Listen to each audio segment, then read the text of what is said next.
Ilomantsissa taisteltiin sekä talvi- että jatkosodassa. Erityisen kuuluisia on torjuntataistelut vuonna 1944. Silloin saavutettiin jatkosodan viimeinen suurvoitto. Puna-armeijan 2 divisioonaa pysäytettiin, saarrettiin ja tuhottiin kuuluisissa Korpisodan monttitaisteluissa. Sillä varmistettiin Suomen itsenäisyys. Ilomantsin sotatie on 150 kilometriä pitkä lenkki. Sen varrella on paljon kunnostettuja sotahistoriallisia kohteita. Me kierrettiin tämä ympyräreitti omalla autolla vastapäivään. Luontevin paikka aloittaa tämä kierros on Parppeinvaaran Runokylästä ja sinne siirretyiltä rääkäraali Erkki Raappanan majalta. Se on siirretty sinne sodan jälkeen Rukajärven rintamalta. Maja toimi jatkosodan aikana kenraali-majori Erkki Johannes Raappanan komento- ja majoituspaikkana Rukajärven rintamalla rajan takaisessa Karjalassa. Erkki Raappana komensi 14 divisioonaa. Meidän ensimmäinen pysähdyspaikka Parppeinvaaran jälkeen oli noin 13 kilometrin päässä Oinassalmella. Täällä vihollinen pysäytettiin talvisodassa joulukuussa 1939. Siellä on muistomerkki, kunnostettu korsu, konekivääriasema ja juoksuhautoja.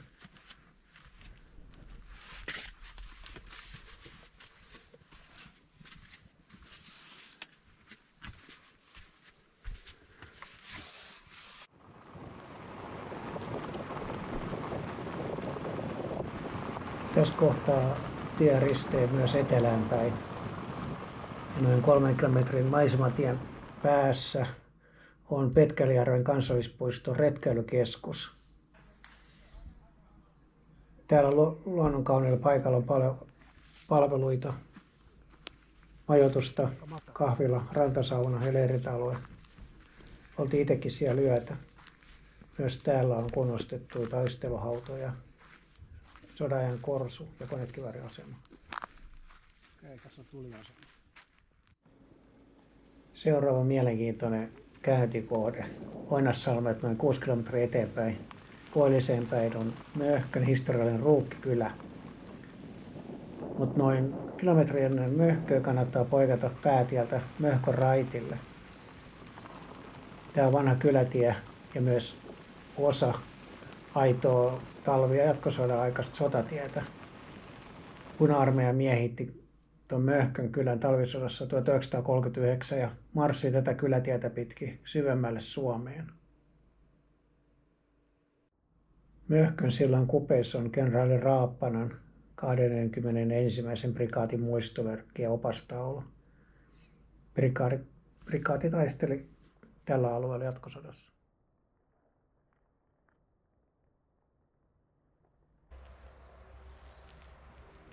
Möhkön Ruukin päärakennuksessa on museo. Se esittelee myös sota-aikaa Möhkössä. Tällä videolla näkyy vain osa tästä museosta. Muuten tässä idyllisessä kylässä on paljon toimintaa ja siellä voi myös majoittua.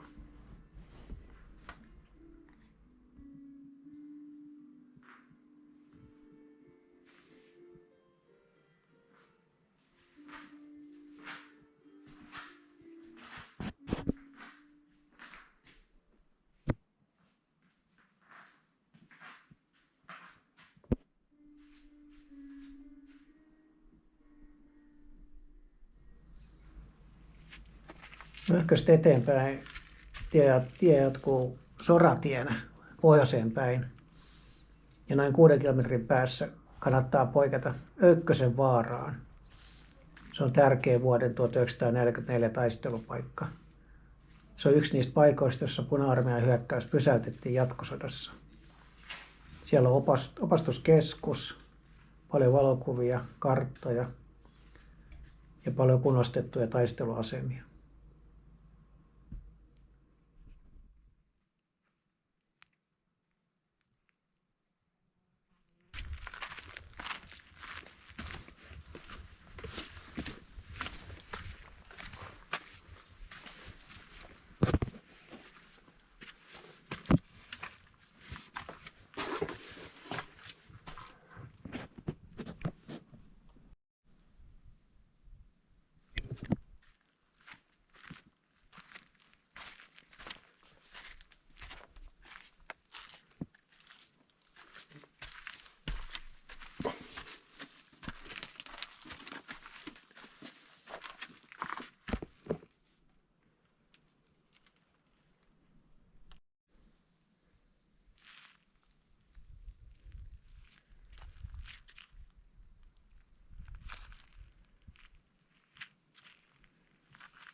Tämän jälkeen tie kapenee pikkuhiljaa lopulta metsäautotieksi.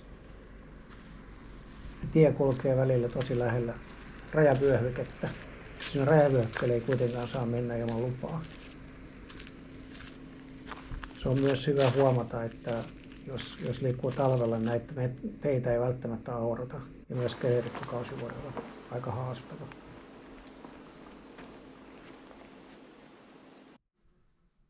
Tässä matkan varrella on useita mielenkiintoisia taistelupaikkoja ja muistomerkkejä. Me pysähdyttiin Ilajanjoella. Ja myös täällä Puna-armeijan hyökkäys pysäytettiin vuonna 1944.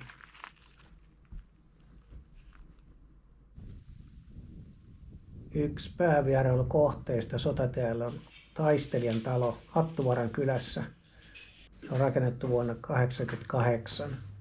Tässä talossa on laaja sotavarusteiden ja aseiden näyttely ja myös kahvilan ravintola. Päivänä ilman sodanjulistusta Neuvostoliiton ilmavoimat pommittivat monia suomalaisia paikkakuntia. Samalla kun sen armeija ylitti. Yksi osuus on omistettu Mannerheimin ristin ritari Lauri Törnille, joka kunnostautui motti- ja sissitaisteluissa. Myöhemmin hän palveli Yhdysvaltain armeijassa nimellä Larry A. Thorne, muun muassa Vietnamissa.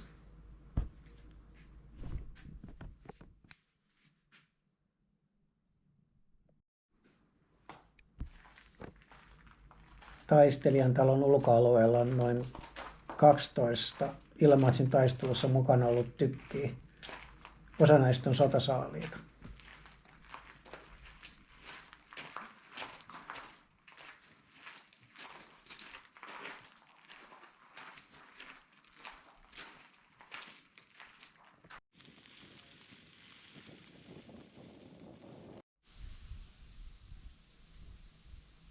Taistelijan talon lähellä on Hattuvaran taistelujen muistomerkki. Siellä käytiin kiivas torjuntataistelu jatkosodassa vuonna 1944 ja täällä omien selustaan pyrkivä vihollinen tuhottiin.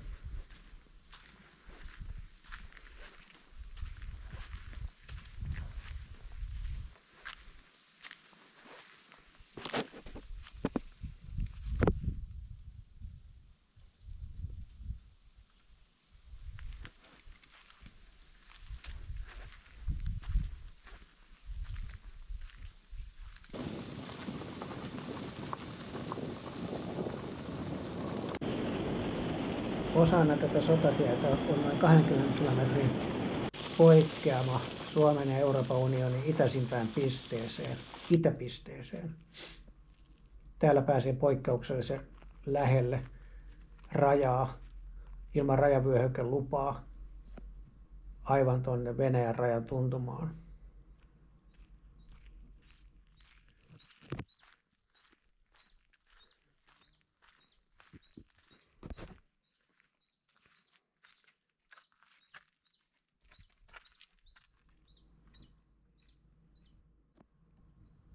Maiden väliset rajapyykit voi nähdä omin silmin viereisen järven pienellä saarella.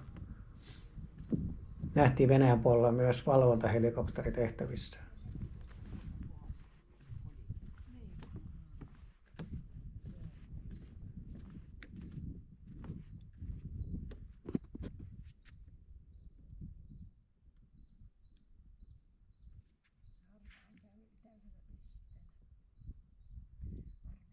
Onhan niillä tuo varmaan tuolla niin rajamiehet tuolla. Paluumatkalla poikettiin vielä tien 522 varrella Palovaarassa. Se on talvi- ja jatkosodan päämuistomerkkialue. Täällä ei käyty taisteluita, mutta täältä näkyy kuuluisille taistelu- ja mottialueille.